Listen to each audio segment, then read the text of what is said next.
tub, gold BBS's on a beamer. When fat cat was 10 queens up, boil off the profit, not the re-up. Fly like Puerto Rican Jesus, uptown like I'm baby May, just caught a touchdown from the Bay.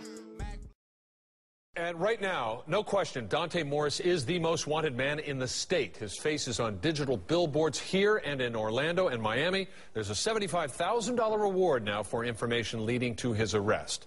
And ABC Action News has learned Morris has a long and serious criminal history in Tampa, even before today. Chief investigative reporter Alan Cohn has been looking into his past and joins us now with more. Good evening, Alan. Brendan, when Officer David Curtis pulled over that red Camry this morning and discovered the passenger Dontae Morris was wanted on a misdemeanor charge of writing a worthless check in Jacksonville, he had no idea just how long and how serious Morris's criminal history was. It is 14 pages long, begins in 2002 and includes carjacking in 2004 and 2 separate prison terms for cocaine possession and cocaine possession with intent to sell. In 2006, Morris was charged with first-degree attempted murder, aggravated battery with a firearm, attempted robbery, and possession of a short-barreled shotgun. He was found not guilty, but he didn't stay out of trouble. He was repeatedly charged with violating his probation, got out of prison just this April. We have nothing to say, nothing to do with it. At his mother's house today, we were told the family wants nothing to do with him. We don't communicate with him, sir. Obviously, in the days ahead, there will be questions about how and why Morris was on the street and how a convicted felon was allegedly able to be armed. We're following some breaking news right now regarding the deadly shooting that happened this morning involving 2 Tampa police officers. We have just learned from Tampa police that the female person of interest, Courtney Brantley, has been taken into custody right now. They're still looking for the second suspect. Correct. Brantley is in custody. We do have that confirmed with Tampa PD. The second person of interest here, Dontae Morris, is still on the run. He's 24 years old, and we do know that he is the suspected shooter in this deadly double shooting. We've been told by Tampa police all morning that Dontae Morris was the passenger in the car where the traffic stop was made that ultimately led to this double shooting and 2 slain police officers. Courtney Brantley was believed to be the driver in the car. The authorities have been looking for that car all morning long since around 2:15 when this first happened. It was a red or maroon Toyota Camry.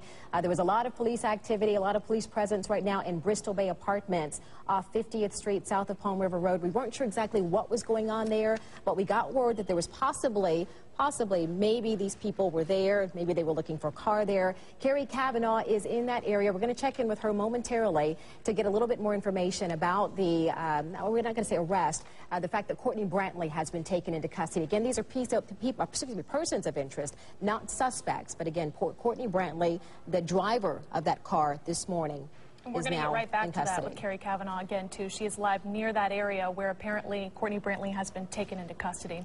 From news right now, the TPD tragedy and double shooting of 2 officers. I want to go live right now to our Carrie Kavanaugh with some information about one of the 2 persons of interest now in custody. Carrie, what can you tell us? Ashley, the female person of interest, Courtney Brantley, was just taken into custody. We understand she was taken out of apartment 202 in that Bristol Bay apartment complex we're talking about here, the big perimeter that the police had set up all morning long since about 9 o'clock along South 50th Street. And earlier today we showed you pictures that our Action Air 1 captured of a SWAT team with some rifles pointed at a second-floor window. So we do believe now that the woman was taken into custody. We do not know the whereabouts of the male person of interest, whether or not he is in there or not. Back to you guys. The manhunt for Dontae Morris is not letting up this morning. It is entering its 4th day, and officers are continuing to follow leads this morning, but they admit they are growing frustrated every minute that he's still on the run.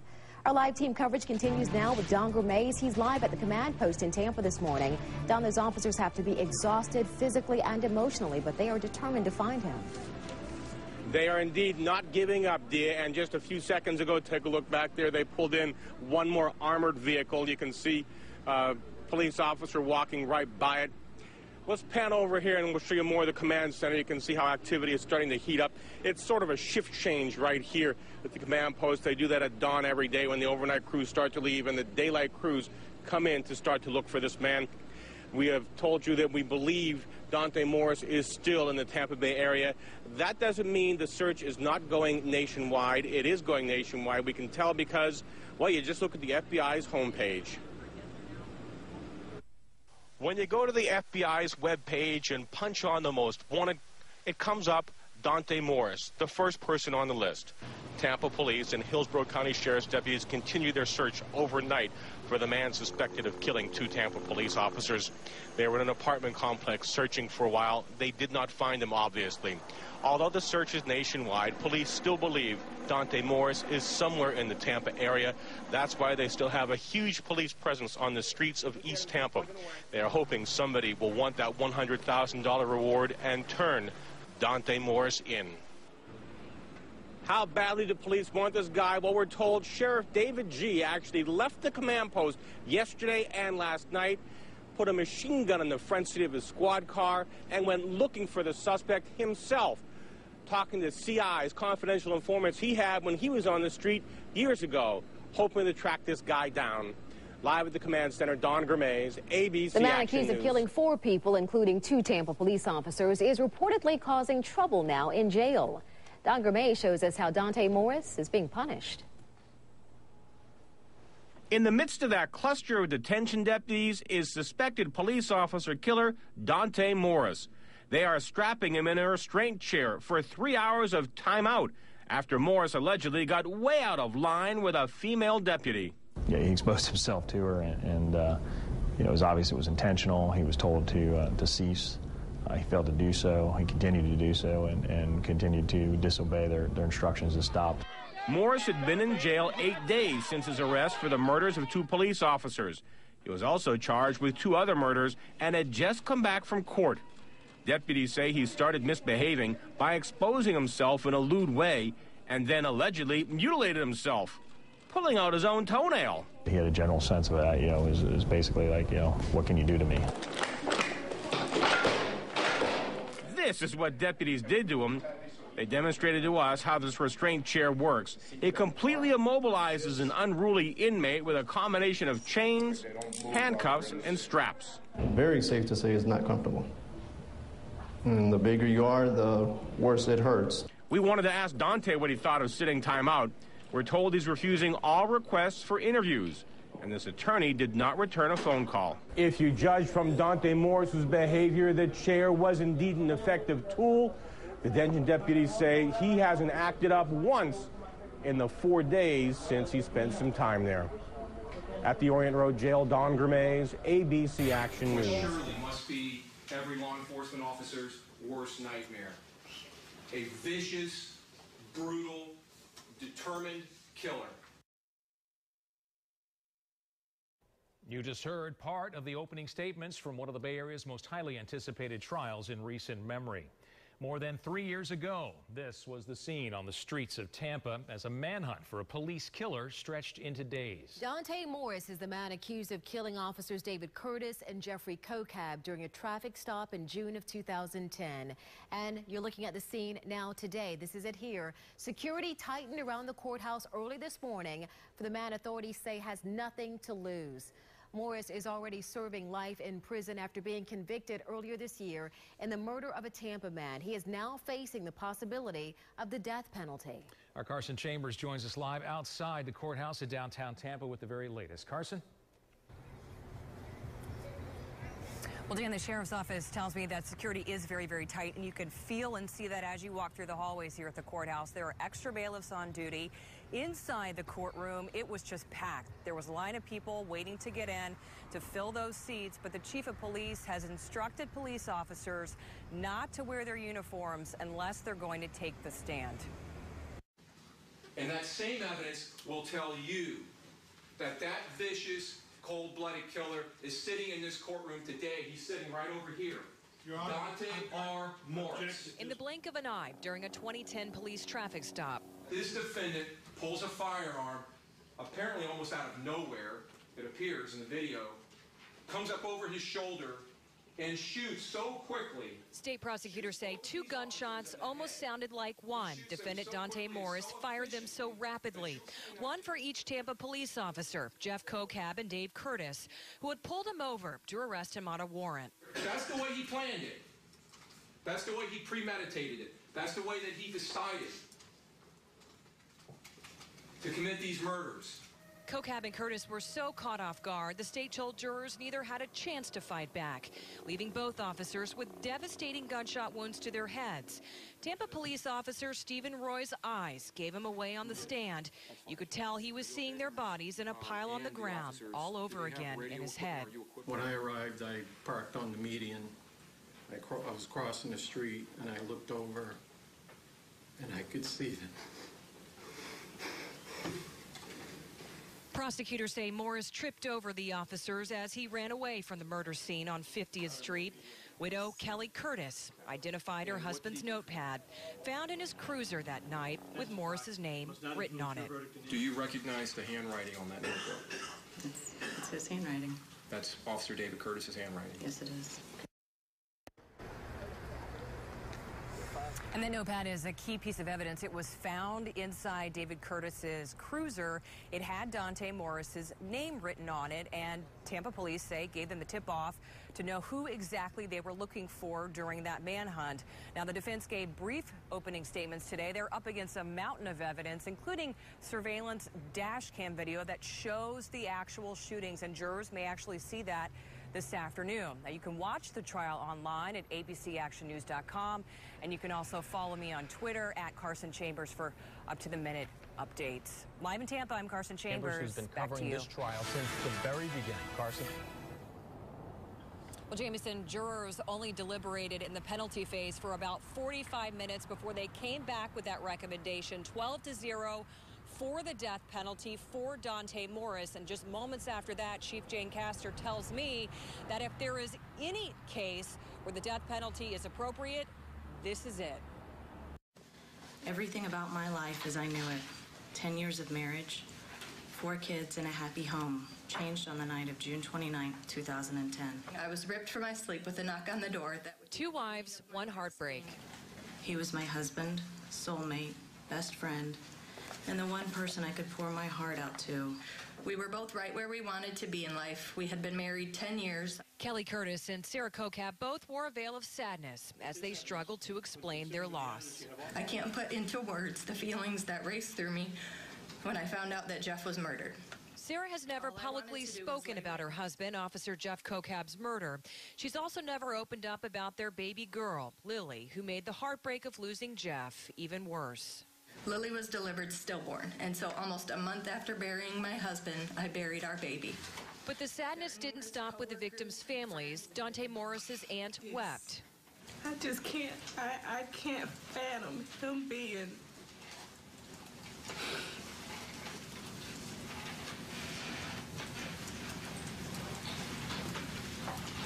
it's hard for me to sit here and to say,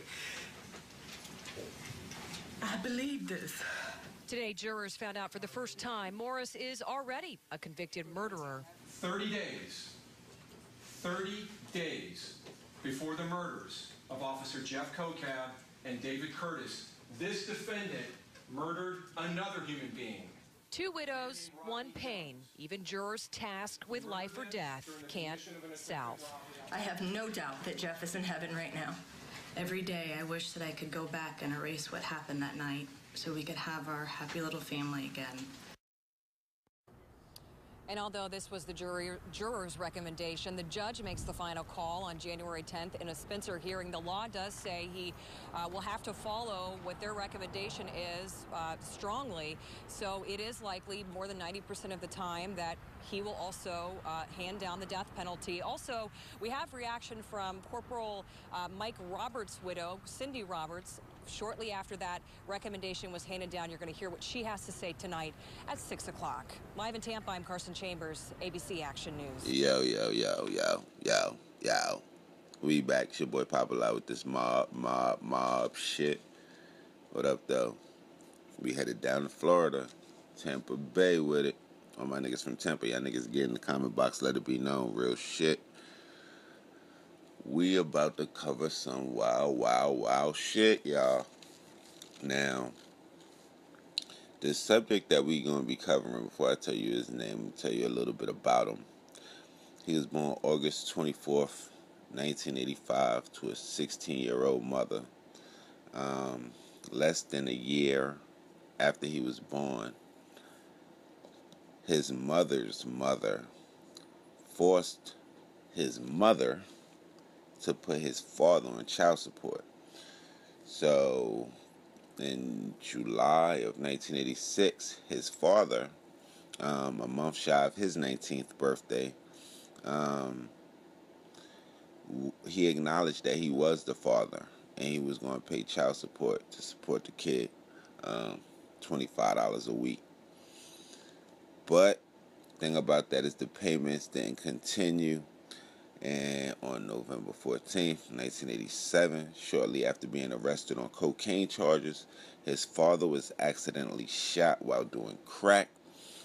Now, that story is very, very, very important to what we're about to kind of talk about right now, because it said that the guy that we are covering today, who's a guy by the name of Dontae Morris, ended up terrorizing that same exact neighborhood where his father was killed. Now, kind of just to tell you a little bit about Dontae Morris, he is from Tampa, like I said, and he is charged with killing 5 people. Now, the shit go wild. I don't know what my man had on his mind or what the fuck he had going on, for real, but definitely had some shit going on. Because between May and June of 2010, he shot and killed 3 people. And that shit just escalated towards the end of June, actually. Because that's when he graduated to the huge leagues, and he killed 2 officers on a misdemeanor traffic stop. It's crazy. They stopped him. I want to say they stopped him for a misdemeanor traffic stop for writing a bad check in another part of Florida. And he ended up killing them. So I'm thinking, yeah, my man thought that they was on him for the 3 bodies, but they was on him for some other whole wild shit that he had going on. Yeah, this shit is, this shit just crazy. I seen where he had an ex-girlfriend that took the stand against him. And this for niggas that like the pillow talk. He had an ex-girlfriend that took the stand on him. She was in jail doing time on a unrelated felony charge and shit. She ended up taking a stand on him, telling the people that he confessed to the murder of, I want to say, one of the murders out of the 3 that he did from in between May 18th and June 8th of 2010. And she also said he confessed to the cop killings. So it's like, one thing niggas gonna learn. They gonna learn to stop fucking with this internet, putting their business out there, and stop telling homegirl why they laying on the pillow, because goddamn she get mad, nigga. She go on your phone, find some shit. Guess what she gonna do, nigga? Oh yeah, exactly. Yeah, but yeah, this shit crazy. Jacksonville. That was the city that he wrote the bad check at. That's another thing to tell you, man. If you're gonna be out here, man, doing wild shit, doing murders, running drug operations, there's no need to be like, I guess if you run a drug operation, you ain't gonna be writing no bad check. But if you don't murder, man, don't be writing no bad checks. Don't be doing no penny petty bullshit, nigga, that's gonna bring heat to whatever else you're doing, man. But man, yeah, that. Man, it's your boy Popalot. Mobb, Ty.